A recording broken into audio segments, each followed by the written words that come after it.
والحمد لله على ذلك.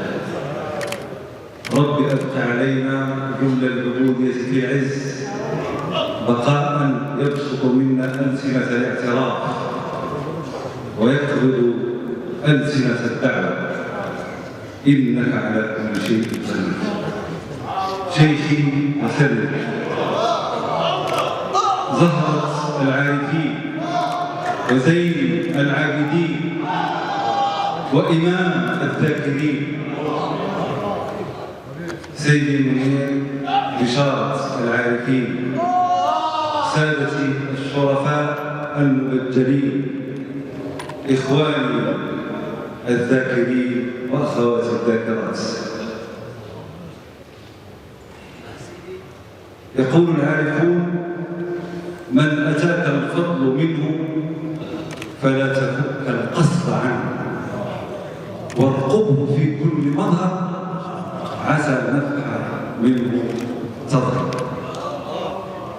إن إحياء القلوب بعد مواتها كميت أتاه عاشا، وشفاء القلوب بعد اعتلالها رباني موروث مسند، كابرا عن كابر، مأذونا عن مأذون، إلى حضرة المصطفى عليه الصلاة والسلام، الذي على قلبه تنزل هذا القرآن المجيد الذي هو شفاء لما في الصدور.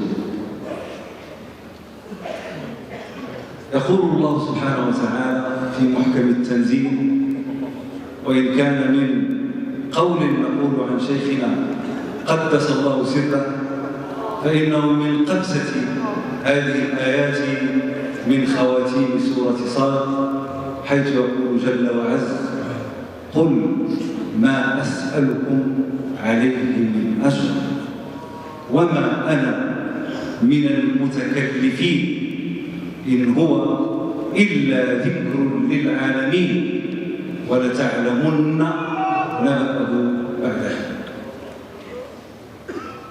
هذه أيها الأحبة أوصاف مشايخنا رضوان الله عليهم، فما هم من المتكلفين ولا يسألون على هذا البلاغ ولا على هذا العلاج من أجر، إن هو إلا ذكر للعالمين.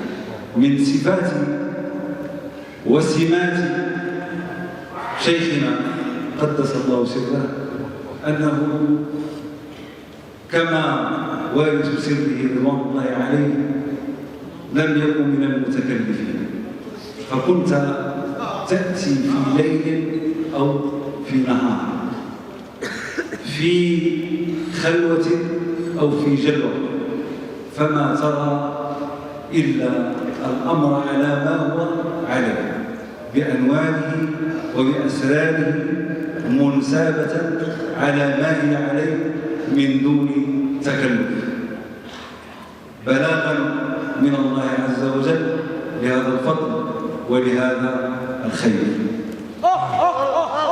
إن سمة العبودية لله تعالى من أجل بلاغ أفضاله للعالمين لهي السمة التي رقبناها بكل هذه الانسياب وبكل هذا الوضوح وبكل هذا الجلال.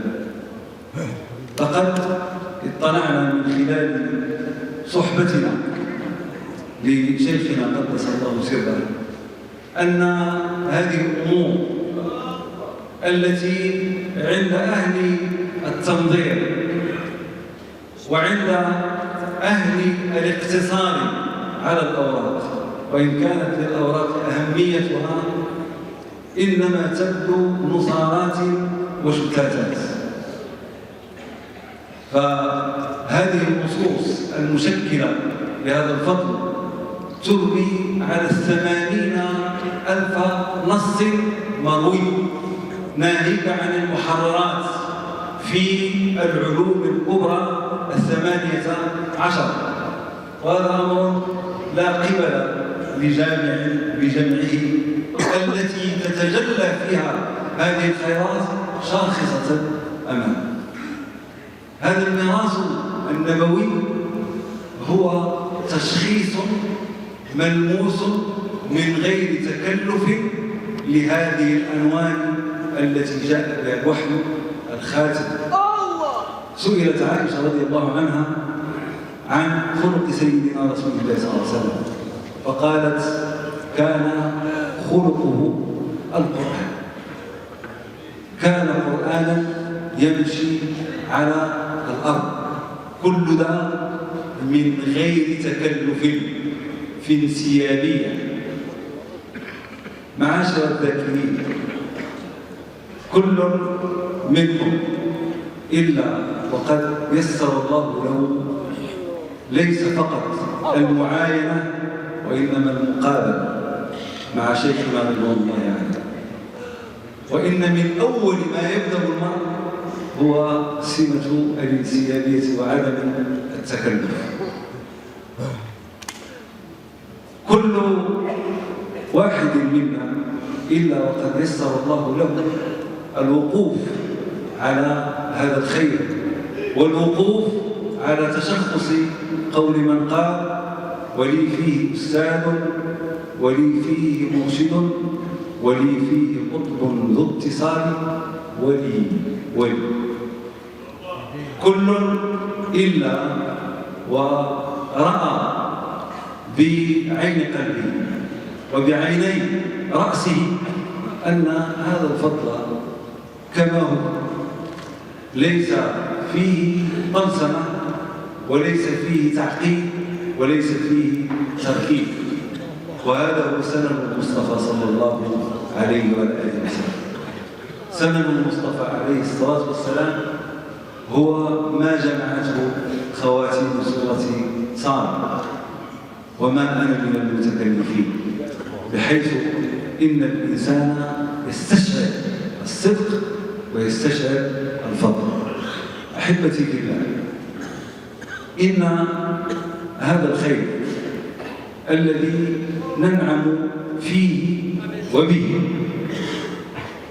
له خير يستلزم الشكران ويستلزم العرفان، لكنه يستلزم بين يدي ذلك استدامة اليقظة واستدامة الاستبصار واستدامة الاستذكار، حتى لا يضيع هذا الأمر ولا تضيع هذه الفحوى، لأن هذه الفضائل وهذه الخيرات التي لمسناها مع شيخنا قدس الله سره ونلمسها مع شيخنا رضي الله عنه إنما هي خيرات وهب لا يسأل عنها أجر، لكن الإنسان إن لم يستحث قلبه على الاستيقاظ لاستشعارها قد تفوت.